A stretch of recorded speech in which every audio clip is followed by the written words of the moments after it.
এই ঝিরঝিরি বৃষ্টির বিকালে গরম চায়ের সাথে হালকা কিছু স্ন্যাক্স থাকলে কি মজাটাই না লাগে।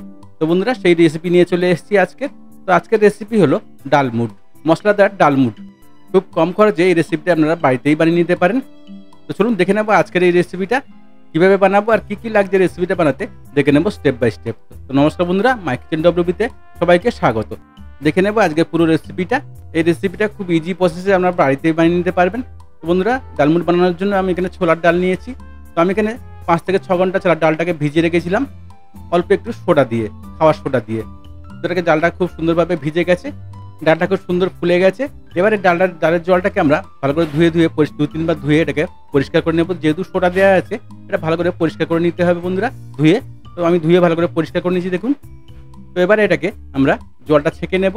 তো জল ছাঁকার জন্য আমি ছাঁকনি নিয়েছি। তো জলটা ছেঁকে ভালো করে এটাকে শুকিয়ে নিতে হবে, যেন একটু জল না থাকে। জলটাকে ভালো করে ঝরিয়ে নেব বন্ধুরা। জলটা ভালো করে ঝরে গেলে এটা শুকনো কাপড় বা তোয়ালের মধ্যে দিয়ে ভালো করে একটু শুকিয়ে নিতে হবে। তো আমি এটাকে ভালো করে ছেঁকে রেডি করে নেবো আগে। দেখুন কত সুন্দর ফুলে গেছে ডালটা। তো ডালে কোনো রকম জল থাকলে বন্ধুরা কী হবে, যখন কড়াইতে ছাড়বেন তখন তেলে উপছে উপরে উঠতে পারে। ওই জন্য ভালো করে এটাকে ডালটাকে শুকিয়ে নিতে হবে। আপনি কাপড় দিয়ে বা ফ্যানের তলায় দিয়ে একটু কিছুক্ষণ শুকিয়ে রেডি করে নেবেন। তো দেখুন বন্ধুরা, ডালটা আমার প্রায় জল শুকিয়ে এসছে। এবার একটা কাপড় নিয়ে নেব, ডালটা আমি তুলে নেব। তুলে একটা কাপড় নিয়ে নেব, কাপড়ের মধ্যে দিয়ে এটাকে ভালো করে একটু শুকিয়ে নেব ফ্যানের তলায় দিয়ে। আমি এটা তোয়ালে দিয়েছি, তোয়ালের মধ্যে ঢেলে ভালো করে একটু ডালগুলোকে রগড়ে একটু মুছে নেব। আপনি চাইলে কিছুক্ষণ পাখার তলা রাখতে পারেন। পাখার তলা রাখলে কী হবে, জলটা পুরো শুকিয়ে রেডি হয়ে যাবে। তো আমি একটু তাড়াতাড়ি করার জন্য আমি এটাকে ভালো করে তোয়ালে দিয়ে ভালো করে একটু মুছে নেব পাখা চালিয়ে। দেখবেন যাতে জলটা না থাকে, জল একদম ডালের মধ্যে না থাকে, ব্যাস তাহলেই হবে। যেহেতু ডালেতে খাবার সোডা দেওয়া আছে বন্ধুরা, খাবার সোডা দিয়ে আমি ভিজিয়ে রেখেছিলাম, তাই একটু ভালো করে শুকিয়ে নিতে হবে। কেননা খাবার সোডা থাকলে তেলটা একটু বেশি ওপরে মানে গাঁজা উঠবে বেশি, আর তার সঙ্গে জল থাকলে আরও বেশি উঠে যাবে। ডালটা যদি একটু মুছে শুকিয়ে নেন ভালো করে, তাহলে আর গাঁজা ওঠার বেশি ভয় থাকবে না। তো ডালটা প্রায় শুকিয়ে গেছে। এবার আমি একটু ফ্যানের তলায় রেখে দেবো। তার মধ্যে বানিয়ে নেবো একটা মশলা। তো মশলা বানানোর জন্য এখানে বাটি নিয়েছি একটা, দিয়েছি লঙ্কা পাউডার 1/2 টিস্পুন, আর দিয়ে দেবো বিট লবণ 1/2 টিস্পুন, আর এখানে দিয়ে দিতে হবে চাট মশলা 1/2 টিস্পুন। চাট মশলার বদলে আপনারা আমচুরও ব্যবহার করতে পারেন। আমার চাট মশলা আছে, আমি চাট মশলা দিয়ে দিয়েছি।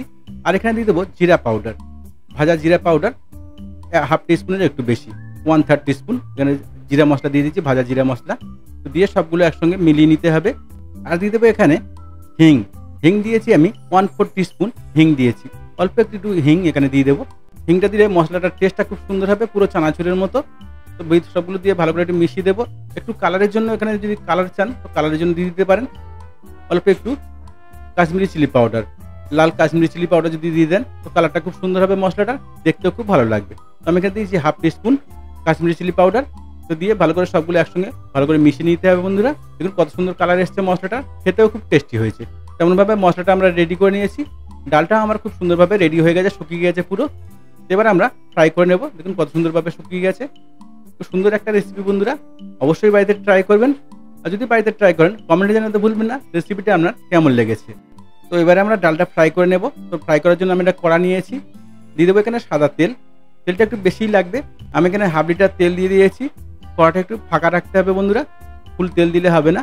তো 1/2 লিটার তেল যখন গরম হয়ে যাবে তখন আমি ডালগুলোকে ছেড়ে দেবো এমনভাবে। দেখুন একসঙ্গে শুধু হুপ করে ছাড়লে হবে না, অল্প অল্প করে এটাকে ছেড়ে রেডি করে দেবে। দেখুন কত সুন্দর ফুলে উঠছে কিরমভাবে তেলটা। ওই জন্য কড়াটা একটু ফাঁকা রাখতে হবে, বেশি তেল দিয়ে ফুল করলেও হবে না।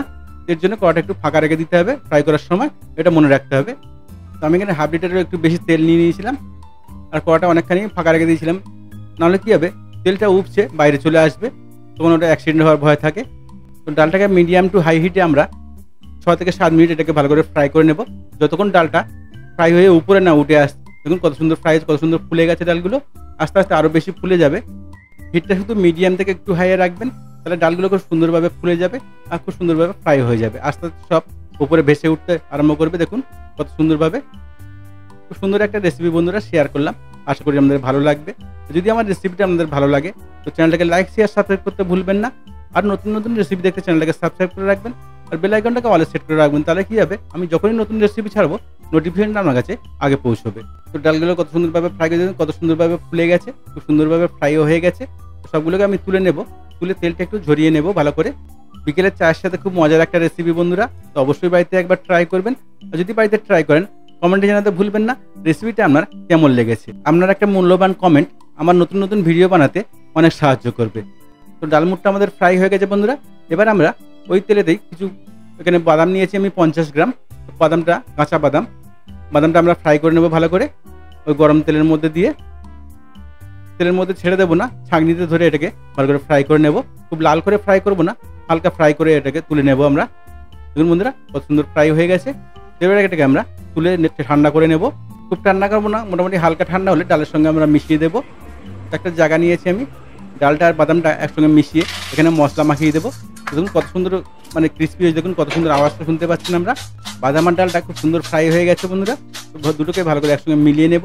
তারপরে এখানে দিয়ে দেবো আমরা যে মশলাটা আমরা রেডি করেছিলাম, সেই মশলা দিয়ে দেবো 2 থেকে 2.5 টেবিল স্পুন। আপনি যেমন খাবেন তেমন হিসাব মতো দিয়ে দেবেন। আমি এখানে 2.5 টেবিল স্পুন মতো মশলাটা দিয়ে দিয়েছি। দিয়ে ভালো করে এটাকে মিশিয়ে নেব সবগুলো একসঙ্গে। বিকেলের চায়ের সাথে সুন্দর একটা রেসিপি বন্ধুরা। চা বলুন, মুড়ি বলুন, সবার সাথে এটা চলবে। খুব সুন্দর একটা রেসিপি শেয়ার করলাম, আশা করি আপনাদের ভালো লাগবে। যদি রেসিপিটা আপনার ভালো লাগে তো চ্যানেলটাকে লাইক, শেয়ার, সাবস্ক্রাইব করতে ভুলবেন না। আর কমেন্ট করতে ভুলবেন না রেসিপিটা আপনার কেমন লাগলো। আরও কী ধরনের রেসিপি আপনারা দেখতে চান অবশ্যই কমেন্ট করে জানাবেন। সেই সব রেসিপি আমি নিয়ে আসবো আপনাদের জন্য। তো পুরো ভিডিওটা দেখার জন্য সবাইকে ধন্যবাদ। ভালো থাকবেন, সুস্থ থাকবেন। আবার দেখা হবে নেক্সট রেসিপিতে। ধন্যবাদ।